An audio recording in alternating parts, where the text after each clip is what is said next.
Bienvenue les amis dans cette nouvelle vidéo correspondant à la correction d'un exercice en Python.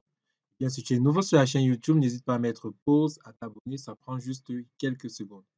Si tu es passionné par le langage Python et que tu aimerais avoir ou aimerais encore plus d'exercices sur ce thème, sur ce langage, tu es au bon endroit.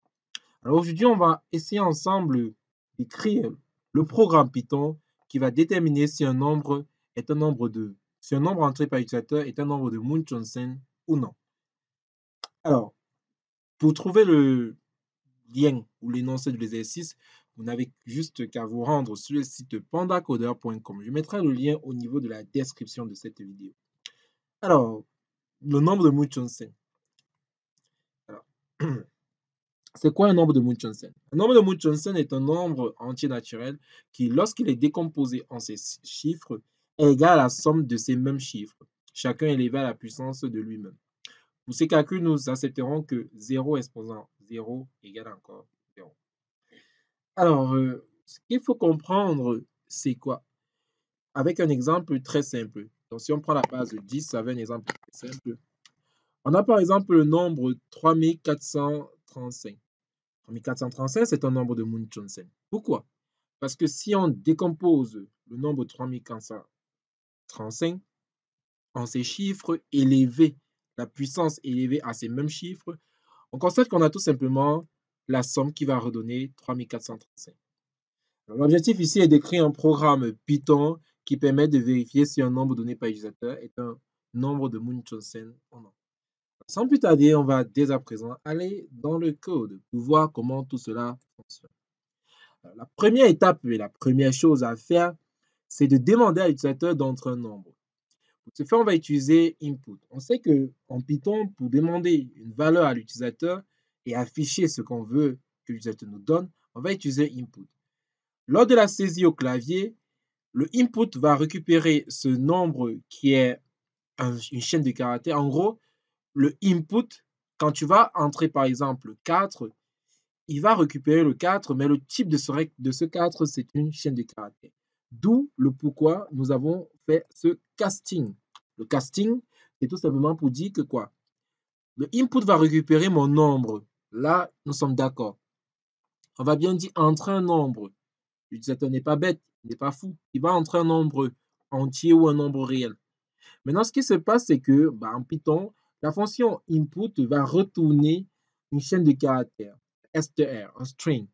Alors, l'idée, c'est que quoi? Nous avons demandé d'entrer un nombre, un entier, plus précisément.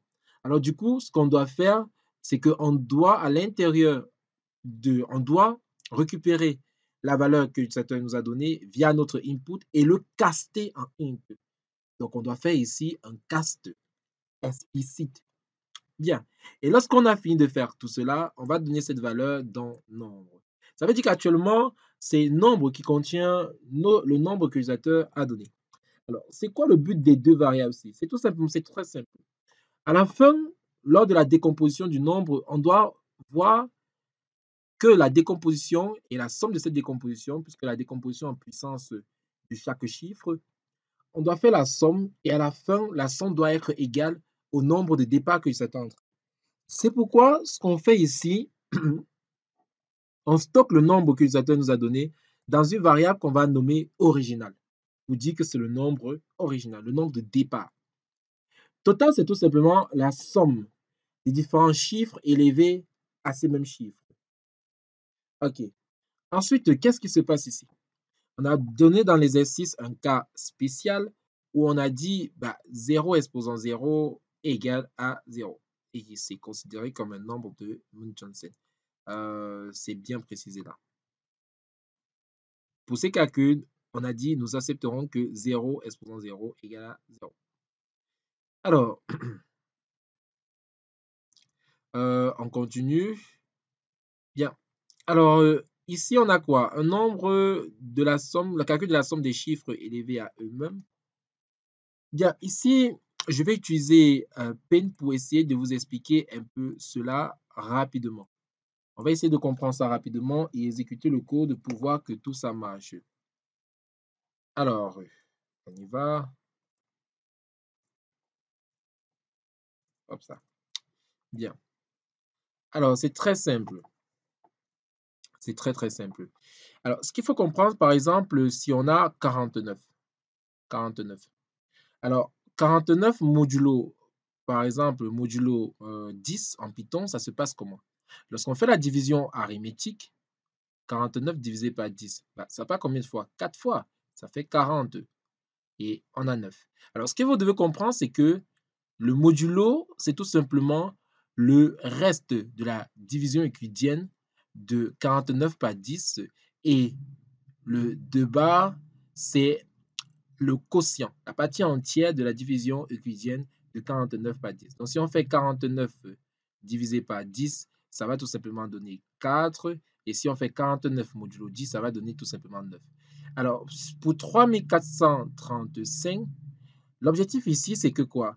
Elle ne va récupérer le nombre 3435. OK.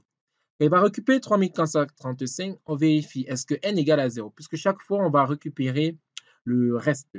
On va récupérer, on va tester chaque fois le quotient du nombre. On va expliquer pas à pas. Alors, au premier tour de la boucle, on a le chiffre. On a une variable chiffre que je vais appeler C qui va récupérer le nombre modulo 10. Alors, le nombre modulo 10, si vous avez bien compris, on a 3435. Alors, je vais un peu espacer ça. Alors, je vais un peu espacer ça. Je suis un peu parti. OK. OK, donc je t'ai dit quoi? On a 3435. OK. 3435, on le divise par 10. Ça part combien de fois? Bah, ça part 3 fois. Alors, 3 fois, ça fait 30. On a combien? On a 4. On abaisse 3. Ça part combien de fois? 4 fois. 4 fois, on a combien? 40. On a 3, on abaisse 5. 5, ça part combien de fois? 3 fois. 3 fois, on a combien? On a 32. Et on a 5. Qu'est-ce que vous venez de constater là? Vous venez de constater qu'on vient d'extraire le dernier chiffre. Avec la division aussi, avec le reste en fait, on vient d'extraire le dernier chiffre du nombre 3435. Et c'est ça qu'on met dans chiffre, puisque j'avais expliqué le but des modulos. Donc c'est ça qu'on porte, on met ça dans C qui est chiffre. Et lorsqu'on finit de faire ça, qu'est-ce qu'on fait? On a dit que le nombre de modulos, c'est tout simplement la somme des différents chiffres élevés à ces chiffres-là, puissance ces chiffres. Maintenant, on a total qui va tout simplement contenir C, C qui est élevé à lui-même. On se rappelle qu'en Python, lorsqu'on fait ça, x étoile étoile 2, ça signifie encore x exposant 2. Donc, si on fait chiffre étoile étoile chiffre, ça veut tout simplement dire que quoi? Ça veut tout simplement dire que on fait 6 élevé à la puissance, pardon, 5 élevé, c'est 5. J'ai mis 6 là, c'est 5. C'est parce que j'ai pas bien écrit ici, c'est 5. On met 5 élevé à la puissance 5. Mais avant de faire ça, qu'est-ce qu'on a? On a dit dans l'exercice qu'on doit utiliser une condition ternaire. Donc, l'idée, c'est que quoi? Avant de donner la valeur à total, on doit vérifier. Est-ce que le chiffre que l'on calcule est différent de 0? S'il est différent de 0, alors on retourne tout ça. Il faut bien comprendre la structure ternaire ici. S'il n'est pas différent de 0, alors on retourne 0. Alors, c'est ce qu'on va faire ici. Alors, on revient un peu sur la structure ternaire. La structure ternaire, qu'est-ce qu'elle nous dit? La structure ternaire nous dit que quoi? Nous dit que total reçoit plus égal. Chiffre, étoile, étoile, chiffre, if chiffre est différent de 0, else 0. C'est bien ça. C'est bien ce qu'on a eu à faire. C'est bien ce qui est dans le code. Alors, qu'est-ce que ça signifie? C'est simple. Ça veut tout simplement dire, on a vu que C, dans C, on avait quoi? 5. OK, on y va. 5 exposant 5. Alors, on vérifie. 5 exposant 5. D'abord, avant de vérifier 5 exposant 5, est-ce que 5, puisque c'est le chiffre, c'est 5, est-ce que 5 est différent de 0? Oui, 5 est différent de 0. Donc, du coup, on applique cela. Si on avait plutôt 0 ici, on devait plutôt appliquer le 0 ici. Donc, 5 est différent de 0, puisque dans chiffre, rappelez-vous, dans chiffre, on a 5. Comme 5 est différent de 0, alors, ce qu'on donne à t, c'est quoi? C'est la valeur de 5 exposant 5. OK. Donc dans T, j'ai quoi? J'ai 5 exposant 5.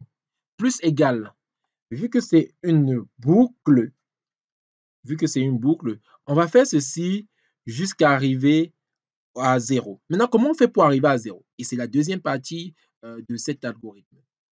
Je diminue un peu là.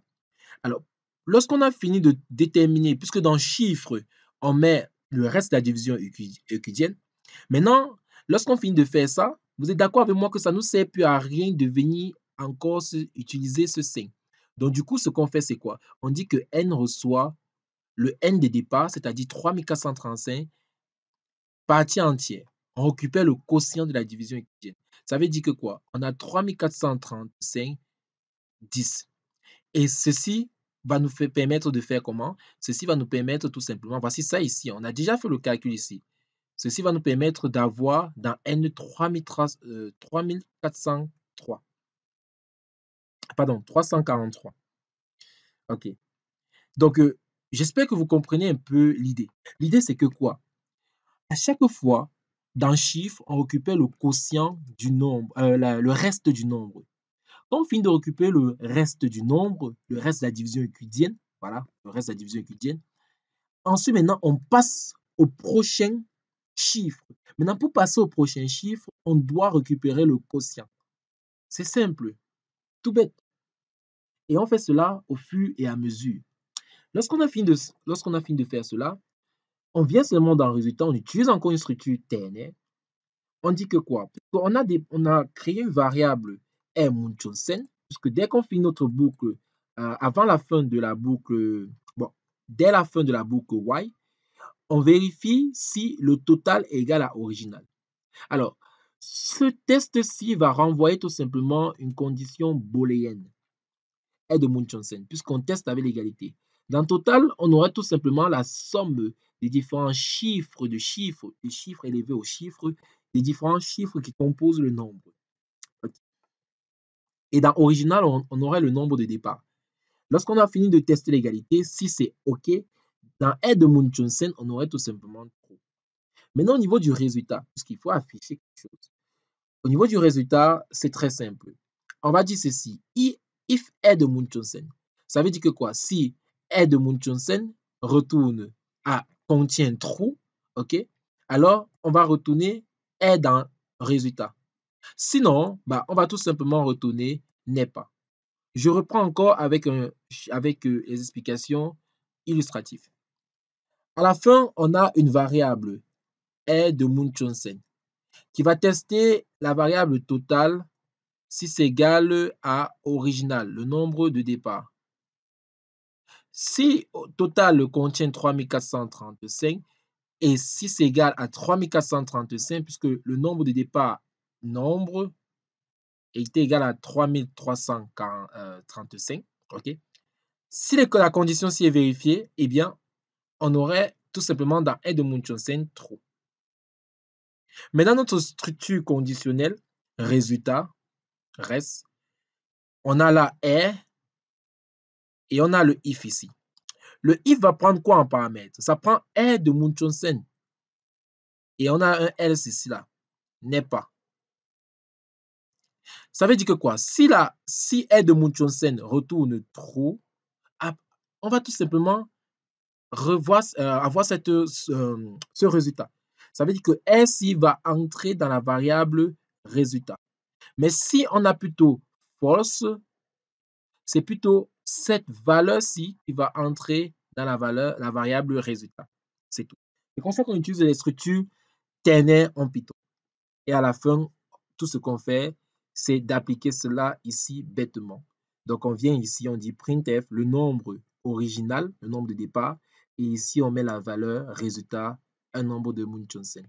Alors, c'est très simple. On va tester ce code pour voir que ça marche bien. On va d'abord entrer 5.